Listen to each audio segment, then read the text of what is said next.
তবে কি এবার সত্যি বিশ্বযুদ্ধের ডাক দিলেন পুতিন? রাশিয়ার পরমাণু অস্ত্র ব্যবহারের ঘোষণায় বিশ্বজুড়ে বেড়েই চলেছে বিশ্বযুদ্ধের আতঙ্ক।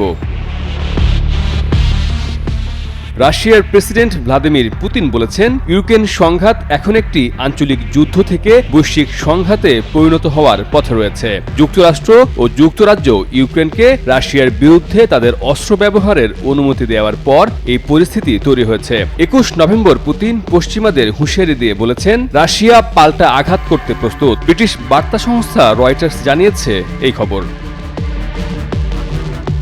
পুতিন বলেছেন, রাশিয়া ইতিমধ্যে একটি নতুন ধরনের মাঝারি পাল্লার হাইপারসোনিক ব্যালিস্টিক ক্ষেপণাস্ত্র ব্যবহার করে ইউক্রেনের একটি সামরিক স্থাপনায় আঘাত হেনেছে। ভবিষ্যতে আরও এমন আক্রমণ হতে পারে। তবে তিনি জানান, এসব আঘাতের আগে বেসামরিক জনগণকে সতর্ক করা হবে। পুতিন বলেছেন, মার্কিন প্রেসিডেন্ট জো বাইডেন প্রশাসনের অনুমোদনে ইউক্রেন নভেম্বরের 19 তারিখে যুক্তরাষ্ট্রের এবং 21 নভেম্বর ব্রিটিশ ক্ষেপণাস্ত্র ব্যবহার করে রাশিয়ায় হামলা চালায়। এরপর থেকেই আঞ্চলিক সংঘাত বৈশ্বিক রূপ নিচ্ছে। যুক্তরাষ্ট্র বিশ্বকে একটি বৈশ্বিক সংঘাতের দিকে ঠেলে দিচ্ছে।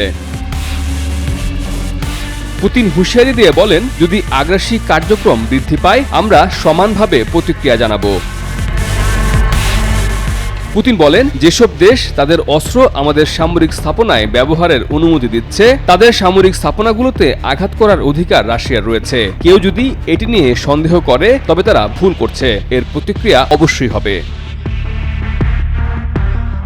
রাশিয়া বর্তমানে ইউক্রেনের 18% ভূখণ্ড নিয়ন্ত্রণ করছে। এর মধ্যে রয়েছে পুরো ক্রিমিয়া, 80% ডনবাস অঞ্চল এবং জাপোরিজ্জিয়া ও খেরসন অঞ্চলের 70%-এর বেশি ভূখণ্ড।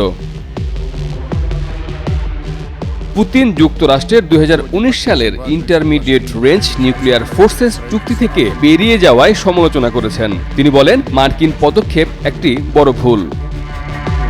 Double million offer Walton fridge কিনে পেতে পারেন 20 লক্ষ টাকা, রয়েছে কোটি কোটি টাকার নিশ্চিত উপহার। রাশিয়া একতরফাভাবে আইএনএফ চুক্তির আওতায় থাকা ক্ষেপণাস্ত্র তৈরি বন্ধ রাখার প্রতিশ্রুতি দিয়েছিল। তবে পুতিন বলেন, আমাদের ভবিষ্যৎ পদক্ষেপ পশ্চিমাদের কার্যক্রমের উপর নির্ভর করবে। বিশ্লেষকরা মনে করছেন, পুতিনের সাম্প্রতিক মন্তব্য ইউক্রেন সংঘাতকে আরও জটিল ও বিপজ্জনক অবস্থায় নিয়ে যাচ্ছে। পশ্চিমারা অস্ত্রের ব্যবহার এবং রাশিয়ার পাল্টা হামলা বিশ্বকে নতুন এক সংঘাতময় পরিস্থিতির দিকে ঠেলে দিচ্ছে।